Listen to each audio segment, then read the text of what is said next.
Heute ist der Herbert bei mir, ein Schüler von mir und übt eine fleißige in der Online-Schule. Und am liebsten spielt er die Oberkräne. Da macht man heute dann mein Mädel aus Kränen. Ja? Genau, da steht. Kurz stimmen, was der. Perfekt.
Wie geht's dir so vor der Kamera? Also, ja, ich bin nervös, weil ich bin ein bisschen als kämpfen, gell.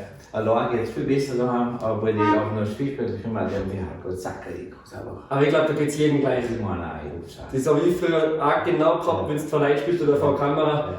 Das musst du einfach oft machen. Ja. Deswegen mache ich es jetzt auch schon mit den Schülern. Ah ja, ja. Ich bin ein Spätberufener, ich würde auch gerne Musikant wollen. Aber bei uns ist es halt so gewesen, der Vater hat mir gesagt, ich sage das wie es ist, wir haben einfach kein Geld für Instrument. Dann hat die Sache hackelt, dann kommt die Schule, dann kommt die Zeit, wo du ein bisschen was anderes im Kopf hast.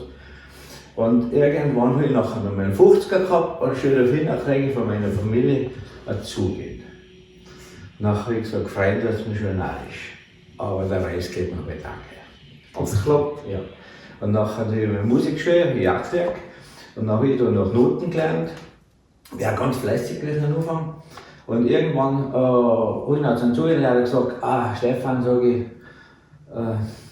jetzt lassen wir es einmal besser, weil ich so viele Stücke, die ich nicht konnte, muss ich jetzt einmal lernen. Nachher tut er nicht mehr viel und irgendwann spielst du dann geht es nicht, dann tust du fest auf Sparen, dann geht es noch weniger und dann bist du nachher wieder zu dir gekommen. Und ganz kurz, vielleicht, wo warst du in der Musikschule? Nein, das ist so ein bisschen privat. Privat? Ein bisschen privat. Aber der Herbert ist vielleicht ganz kurz Reit bei Kitzbühel. Ja, genau. Genau, weil wir haben auch viele Schüler, was rund um die ganz Österreich, Deutschland, Schweiz. Ja. Also nachher bei mir sind Kinder regelmäßig zu mir zum Unterricht. Ja. Aber seit wie lange machst du mit der Online-Schule? 2 Jahre. 2 Jahre, da haben wir da genau. Jedenfalls ganz am Anfang hat es mir gleich mal gefallen. Und dann sage ich mal zum Stefan, wenn wir noch Stücke gehabt haben, Stefan, du hast keine Noten, weil ich einfach Noten gewählt. Dann sagt er, vergiss das. Hubert. Ja, genau. Sag ich, vergiss das. Lehrer Online-Schule lernen. Und seitdem mag ich Noten nicht mehr und will es auch nicht mehr. Und einfach, ich kann lernen, wann ich will, kann langsam spielen, kann schnell spielen, kann zurück, kann viel batteln. Und was sagst du? Am Anfang tut man sich schwer, dass man es merkt ein bisschen. Aber ja, du merkst jetzt den Unterschied, oder? Ja. Und ich bin auf einer Rückwärts und jetzt bin ich ein bisschen links. Genau, das war so lustig. Der Herbert hat alles so schnell gespielt und ich bin kaum mitgekommen. Ja. Das ist einfach, das liegt bei, glaube ich, bei jedem im Blut, man wird immer schneller. Ja. Das hat mir im Unterricht immer so genervt, dass man ist auch so schnell und keine Ahnung warum, man flüchtet von den eigenen Fehlern oder was auch immer genau. und hudelt so dahin. Ja, genau. Und oft, die Leute haben dann gesagt, wenn man sich selber aufnimmt, Ja. wie klingt denn das einmal und so. Wenn ich heute so einen Hudler zulasse, dann denke ich mir, geh, jetzt geh ich heim, lieber. Ist auch oft in den Pass geschlampert und Ja. aber man ist auch oft schwer, man hört es oft nicht bei den Nutten. Man schaut sich das an und spielt es oft irgendwie, wie man macht. Ja, genau. Und das ist halt auch für mich auch selber der große Vorteil, wenn du über die Videos hörst. Ja. Du hörst es einmal schön, wie es klingt und dann lernst du es also nach. Ja, weil, das ist ja so viel nett. Da kommst du dann lacht er schon und dann durch das Lachen nimmt man sich für die ganze Nervosität, dann spielt er so ein bisschen und panischst ein bisschen. Und Das danach, Netteste dann, wer zusammen spielen. danach denke ich mir, gar nicht schlecht gegangen und gar nicht gewesen. Echt gut, ja. So soll es sein. Gell? Super, danke Herbert. Bitte. Und dann spielen wir wieder mal an, gell? Spielen wir wieder mal an. Die nächsten 16 wieder. Ja, gut. Fertig.